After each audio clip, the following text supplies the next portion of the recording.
Right, so as you know, I need lightning rods. As in the one storm, lightning hit here, lightning hit the front yard, and lightning hit me sitting in the doorway. So let's go up on the roof and see what the job's going to require here. I mean, that's safe. That's safe. Ain't going on. Right, so let's see what this job's going to require. First thing we need to do is identify the highest points of the roof.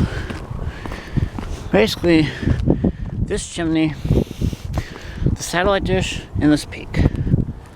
And then I have to start with running a wire down the center of this roof.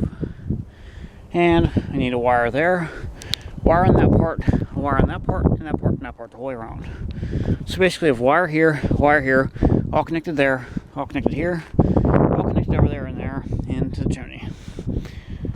And then we're going to have to go lightning rod in each corner. That corner, probably need 3 on this part, 3 on that part, 3 on that part. I mean, you can see how we're going to have to do this. But first we have to go down and identify all of our pipes and everything. So let's go look at that. When installing lightning rods, you just don't need to worry about the electricity, you gotta worry about everything else. Air conditioner, copper line running into the house. Come down here, gas meter, steel pipe going into the house, water pipe, copper pipe going in the house. Then you got a sewer line. Then we got a lamppost. Then we have all these outlets and lights. And the most important thing of all is you have this utility pole with your main ground connection service. And then if you come up here, you see a driveway, no ground rods or ground wire. You see the meter socket. And you see that vent up there. There's one on the other side. Cable coming in, phone coming in. As you can see, there's a lot of things that need grounded out here. Gutters. You see the fence back here. I mean, I tell you what, you have to be aware of all this stuff when you're planning a lightning protection system. Because everything's metal, conductive, and you gotta stop it from coming in the house. So the first thing you have to do is bury a ground wire the entire way around and bond all those pipes to it. And then you have to go up on the roof, all the highest points, edges, all that needs to be ground together. And everything needs to be bonded into one, and not only connected to the meter, but connected to the ground, the pole down there. I tell you what, you can see the monumental task it takes to ground things properly. I mean, I don't know what else to say. I mean, so let's go in the house and identify a few hazards we gotta correct. See, there's the ground wire right there. Transformer up there. I mean, you can see how much I have to ground to worry about here. Right, so how do you tell a good electrician from a bad one? Well, a good electrician, every time he does a job in your house, he's gonna come here and check your water meter. Grounded, grounded, grounded. But not only that, they should check your gas meter. Because if one live wire contacts any of these pipes, it could become live and electrocute you. I mean, you can see that. Wires all up against that. One live wire contacts this whole system could be energized. I tell you what, you should check your pipes regularly for unwanted voltages. And not only that, the air conditioner lines that are copper. I mean, you have to identify all these sources. I mean, and the satellite dish up there. I mean, do you see how much you have to keep in mind when you're doing stuff like this? You know what I was going to say there. But let's not stop there. Let's go up in the attic for a second. Right, so let's come up here to the attic and look around. You got a wire going on the peak of the roof. You got all the wires from the breaker right there. You got that fan there. And amateur radio guys like me have antennas in our attics. All this has to be kept in mind. Everything has to be grounded together and bonded properly. I mean, I don't know what else to say here. I mean, you can see the challenges in this job here. I mean, you can see what's going on here. I'm fixing this light right now. I didn't get that job done yet. I mean, but you can see all the hazards involved with lightning rods. And where to place them and what to do about the thunderstorms.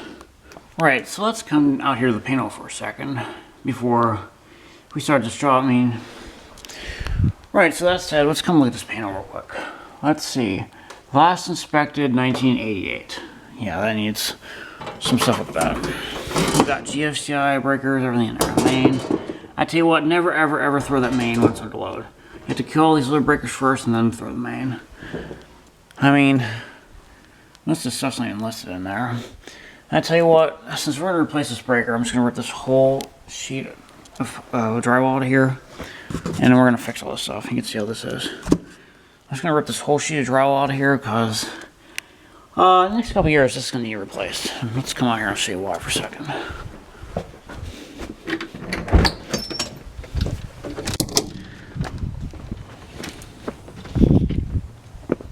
Yep. Safety cones matter. Yes, they do. They keep you safe. How do I know the service entrance needs fixed? Or should I say replaced? Not because of the 1988 label on it, but because of this insulation. Look at that. We're dry rotted. And I can push my fingernail through that insulation. It's all rusty as hell, and I can push my finger through that insulation. But, I'm going to bring up another thing real quick. So, since that's grounded, do you think that would be safe to touch? Well, not how you'd think. Because you could have electricity from another pole in another part of the neighborhood that's still alive. And just you standing on the ground touching that, you get electrocuted. I'll tell you what, storm damage and things like that are a trip. And how do you know that somebody's not going to put a fuse in another part of the line and then energizes conductors on the street, and next thing you know it blows up in your face? Because you didn't realize it was shorted to the wire you're trying to work on. I mean, you see how dangerous this stuff is. Yeah, but never mind the road track out here. Just forget about all those ties up on the roof up there. That's for a whole other thing. It has nothing to do with electricity. Alright, so let's come in here for a second. Let's talk about this a little more. I'll tell you what, every electrician has one of these things. Yeah, we all got one of them. Jacob's ladder. Oil burner transformer. Right, so I tell you what, when we're thinking about lightning, you gotta widen that cap there. That's good. Just got stuck for a second. Now you get used to it. Right, so lightning. Pretty much comes out of the ground because the Earth's the biggest conductor. It's more conductive than the air itself. And basically, you gotta worry about things coming from the ground. Which basically, that means your wires in your attic beneath the lightning rods where the lightning could come out and jump up to the lightning rods from inside your house. And that's what does the damage. I mean, how's electricity work? 2 points of contact like that Jacob's ladder out there. I tell you what, you can have 1,000,000 volts, voltage difference between your feet. Just by staying on the ground. I mean, it's the voltage difference that gets you. And it can come from any 2 points. I mean, or anywhere. So anyway, I tell you what, I think you see the dangers involved in this stuff. We're filling this room with ozone gas. Yeah, it'll give you lung cancer, I tell you what. So anyway, stay tuned for this job. I'll show you step by step what to do, and I tell you what, I'm not using any clamps. I'm going to go with the good old-fashioned Western Union, wrap the wire, and solder it method, which ensures a secure connection, because split bolts and things like that, they come loose. And if you need for the lightning to stop the bolt from hitting your house, it's going to spark, which could cause fires that way. I mean, you see how this stuff works. And never mind that full-scale power line out there. It's about 1/4 the height the real one is. 3-phase, single-phase power line. You can see that in the other videos. And I'll include a link to the lighting video that shows me getting hit in the doorway, the lightning bolt in the front yard, and the lightning bolt to hit back here. So anyway, be safe out there, everyone. Stay tuned.